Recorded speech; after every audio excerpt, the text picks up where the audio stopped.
During the course of the last 30 some odd years when I'm working with families, I try to encourage them that all coaches are communicating with each other. They network, they talk about student athletes, they talk about camps and showcases, and this is part of almost like a fraternity. And now, more than ever, for families, if you know that and you understand that the networking and the communication that goes on within the college baseball coaching community or fraternity, it can help you as a family with regard to your recruiting. And I want parents to understand that most college coaches, if I ask them for their number one form of recommendation to potential student athletes, it would be to encourage student athletes to be more proactive and approach college coaches directly.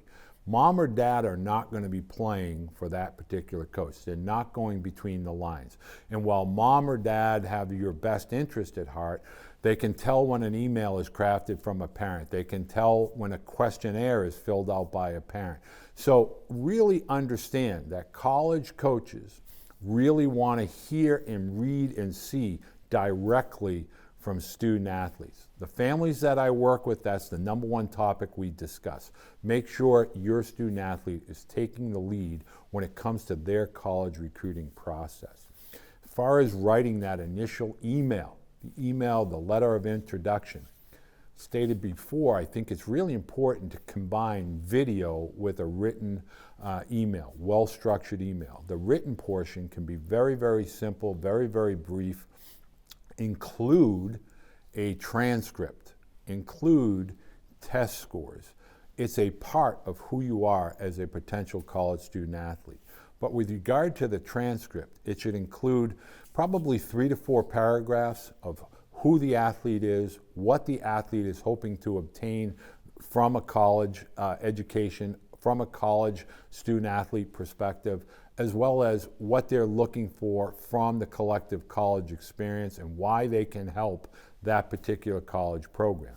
And then obviously the video that can back up their ability and skill sets. That's really, really, it's an effective tool to capture a coach's attention.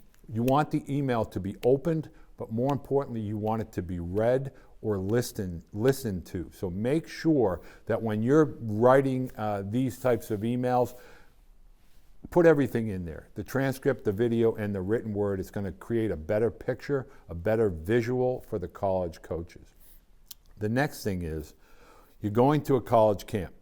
And I tell this story often where I had a high school student athlete really was aggressive and wanted to participate in the Division I college camp. And it was during the fall.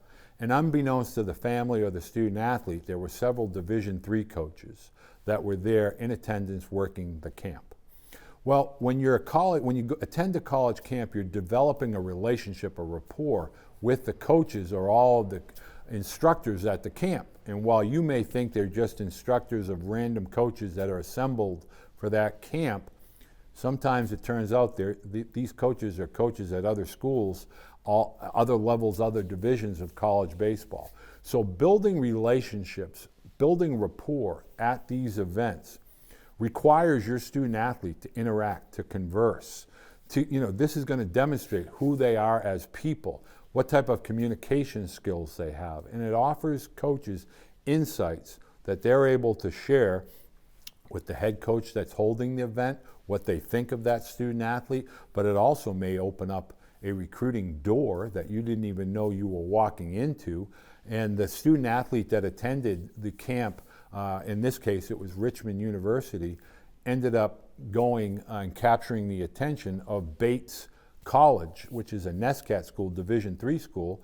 And as a freshman, that young man started at the Division III school, largely due in part to the relationship and the rapport that began at a Division I camp. So it's really important to understand that these camps, it's not just a skill set centric event.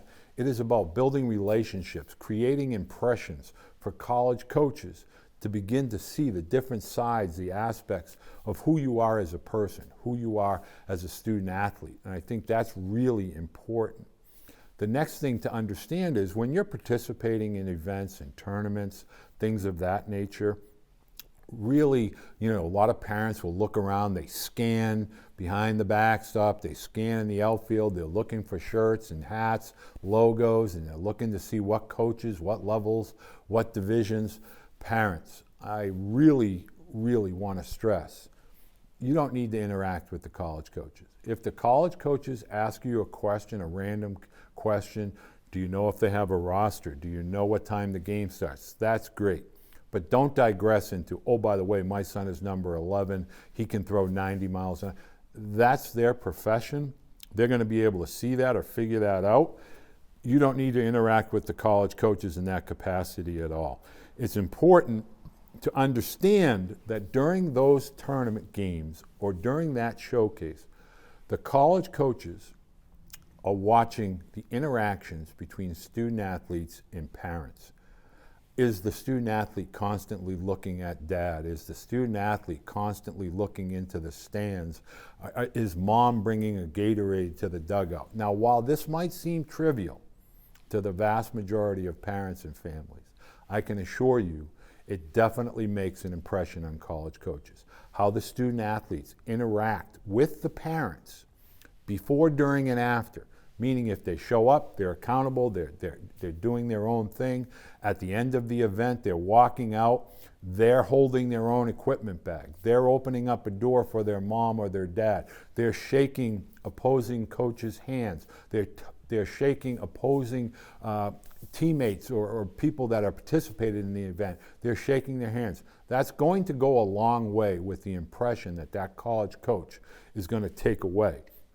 Bear in mind, college coaches want to kind of understand what care level your student athlete has with their teammates, with other participants, coaches, staff members. Is he inclusive or is he reclusive? Is he independent and a me guy, or is he really a part of the we? Is he a top of the step type of student athlete?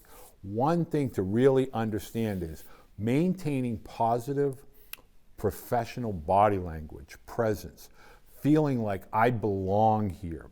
It's the shoulders, it's the ability to run to a position, it's the ability to provide encouragement to the overall group as opposed to just focused on the individual's goals or skills, and being a part of the entirety of the event is going to send a great message to a college coach, whether it's at a camp, at a showcase, at a tournament game.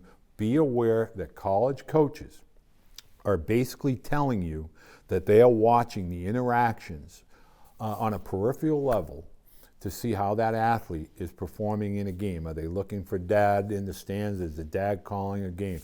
Is the confrontational between parent and student athlete during the course of a game? Is mom coming over with a hot dog? Even at the high school level, college coaches are paying attention to that. Body language, reactions from the stands, reactions from the student athletes to the stands.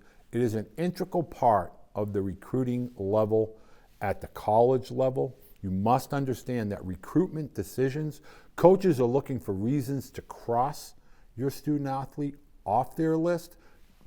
Don't give them those opportunities based on, that's something you can discuss in a car ride home. It does not need to be addressed during an event while a game or a showcase or camp is going on.